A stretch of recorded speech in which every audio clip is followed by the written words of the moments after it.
I'm now on page 198, and it says graphing linear functions given in standard form. So this is another way of writing an equation for a linear function. Any linear function can be represented by a linear equation. A linear equation is any equation that can be written in the standard form expressed below. So standard form of a linear equation. ax plus by equals c, where a, b, and c are real numbers and a and b are not both 0.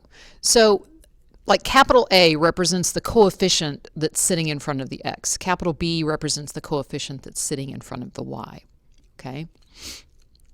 And then c is just a number without a variable, obviously, so it's not a coefficient. Any ordered pair that makes the linear equation true is a solution of the linear equation in two variables. The graph of a linear equation represents all the solutions of the equation. So for instance, any point on that line that you graph is a solution to that linear equation. Okay? Now, I want to point out that you now have two forms or two ways of representing a linear equation. You can represent it in standard form, or remember back here, you can represent it in what's going to be called slope-intercept form. Okay, we may not have named it yet, but that's what it is. So we've got slope-intercept form on 197, and we've got standard form on 198. There's actually another form that we'll get to at some point. But anyway, those are two, and that's probably enough for right now. Okay, so go down here. First of all, they give you this equation, 5x plus y is equal to 10.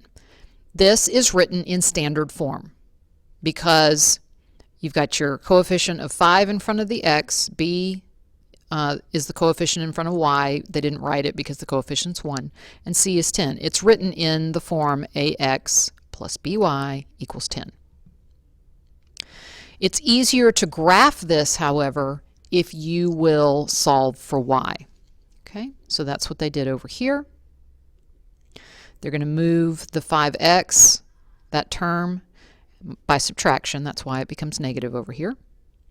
And then just start generating some numbers and figure out what the y values are that go with it. So when x is -1, you put x over here. -1 times -5 becomes a positive 5. So negative times negative is positive. And so that's now 5, and 10 plus 5 is 15. That's how they got the 15. When x is 0, put it in here. 0 times 5 is 0, and 10 minus 0 is 10. When they put a 1 in here, 1 times -5 is -5. 10 minus 5, or 10 plus that -5. Okay, 10 minus 5 is 5. That's how they got that. Okay, when x is 2, 5 times 2 is 10. 10 minus 10. Okay, or 10 plus a -10 if you want to think of it that way. Okay, then they put in a 3. 5 times 3 is 15. 10 minus 15 is -5. Okay.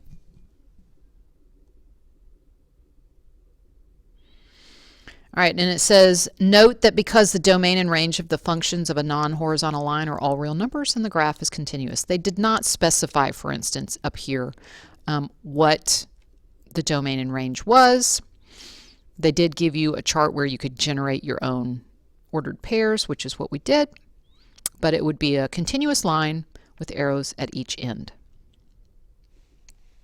Okay, this one we're going to walk through together. -4x plus y equals 11. So right now the equation is linear because it is in the standard form of a linear equation. It's written in the format ax plus by equals c. A is -4, b is 1, and c is 11. And again, to graph the function, first take that equation and solve it for y. How do you solve it for y? Add 4x to both sides, and here's what you get. Okay? And basically, that's slope-intercept form. Usually in slope-intercept form, they'll write the term that contains x first. But, I mean, it's not. It's the same mathematically if they do it this way. Okay? And then, again, they generated some points. They just decided, okay, negative 4, negative 2, 0, 2, and 4, because that gives you a little bit in the negative territory down here, and that'll also generate some points in the positive territory. Okay? So they take negative 4 and put it in here. 4 times negative 4 is going to be negative 16. So that's really 11 minus 16, and that's how they get negative 5. Put a negative 2 in there. 4 times negative 2 is negative 8. So really it's 11 minus 8, and that's how you get 3. 4 times 0 obviously is 0, and 11 plus 0 is 11. 4 times 2 is 8, and 11 plus 8 is 19. 4 times 4 is 16, and 11 plus 16 is 27. So that's how they generated the ordered pairs. Plot them, connect the points. We can assume that the domain and range are all real numbers because there hasn't been any other clue that would tell us that it needs to be specified or something different. Okay? So it's a solid line connecting the dots with arrows at each end.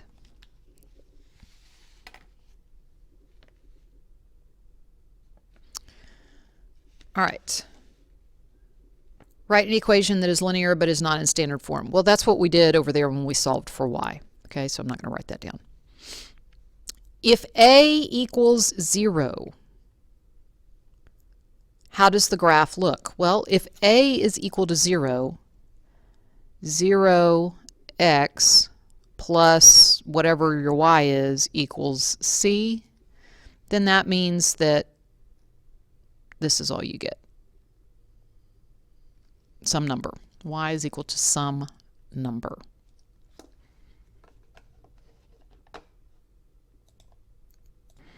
Okay.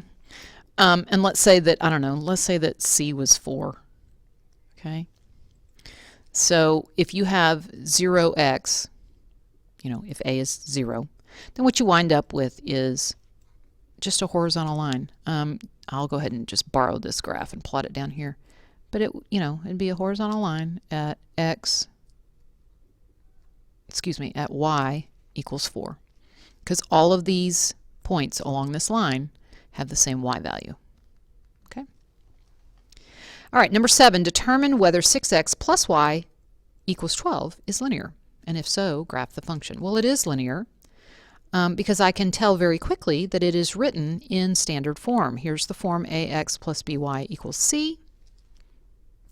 I can graph it a little more easily if I will solve it for y, which is what I've done.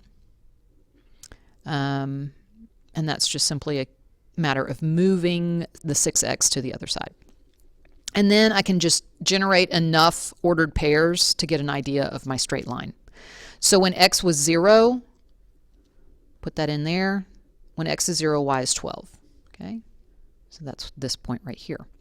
When x is 1, 1 times negative 6 is negative 6. Negative 6 plus 12, that's how you get 6. So 1 and 6, that generated this point. And then put a 5 in there. 5 times negative 6 is negative 30. Negative 30 plus 12 is negative 18. So 5, negative 18. That's this point down here. And that's enough for me to draw a line. Okay. Again, domain and range in this case is all real numbers because they didn't state a domain and range, and there's nothing to indicate that it shouldn't be a continuous graph either. All right, real quickly, just because we are starting to actually use slope and y-intercept and linear, you know, the equations of linear functions and stuff, please do not forget what you've previously learned about sometimes the situation calls for a function that's discrete and other times it calls for a function to be a continuous function. So just remind yourself, a discrete function is a function whose graph has unconnected points, while a continuous function is a function whose graph is an unbroken line or curve with no gaps or breaks. Okay? For instance, down here they give you a situation where Sal opens a new video store and pays the film studio $2 for each DVD he buys from them. The amount Sal pays is given by f of x is equal to 2x, where x is the number of DVDs purchased. So you can generate x and y values very easily, and you can put it on a graph. But it is a discrete function, since the number of DVDs must be a whole number. So the number of DVDs, the number that he has,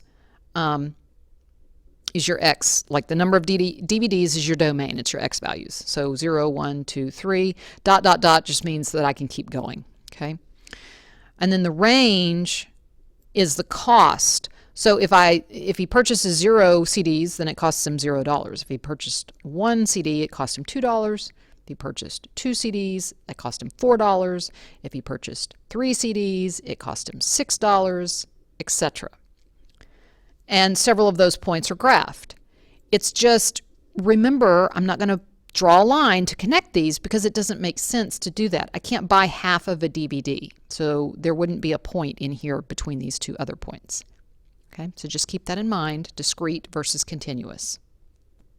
All right, I'm now on page 200, and it says Elsa rents a booth in her grandfather's mall to open an ice cream stand. She pays $1 to her grandfather for each hour of operation. The amount Elsa pays each hour is given by f of x is equal to x, where x is the number of hours her booth is open. So on this one, we're going to assume, even though it hasn't been made really clear, we're going to assume that if she rents for part of an hour, then she'll pay her grandfather part of $1. Like if she rents it for 2 hours and 15 minutes, that would be $2.25, something like that. Anyway, so we can go ahead and generate our x and our y values. So 0, 0, 1, 1, 2, 2, that's fairly simple. And then we can go over here. 1 hour costs her $1. 2 hours cost her $2. 3 hours costs her $3, etc. Okay?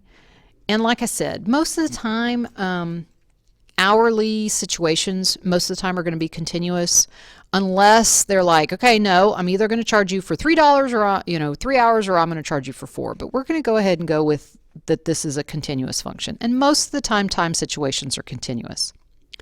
What is the domain here? Well, I'm just going to state it this way. X is anything that's greater than or equal to 0. I'm not going to say that x is all real numbers, like I did the last time, or like I did previously, because it doesn't make sense to have time in negative. You can't have negative hours. Okay? So the domain is x is greater than or equal to 0. And the range right here is y is greater than or equal to 0. Okay? Notice, this is the way you would write a continuous function. So this is the way we're writing it today. If you had a situation that was a discrete situation that started at 0, then you would list it like this: 0, 1, 2, 3, etc. Because this tells you that, you know what, it doesn't make sense to have the values that are between my whole numbers, in other words. So you really just have to kind of watch the situation. Does the situation make sense if it's a part of something, or does it not make sense? I mean, you can have a part of an hour, but it's hard to buy a part of a DVD, for instance. So it just requires some thought and some common sense. And I think that should do it.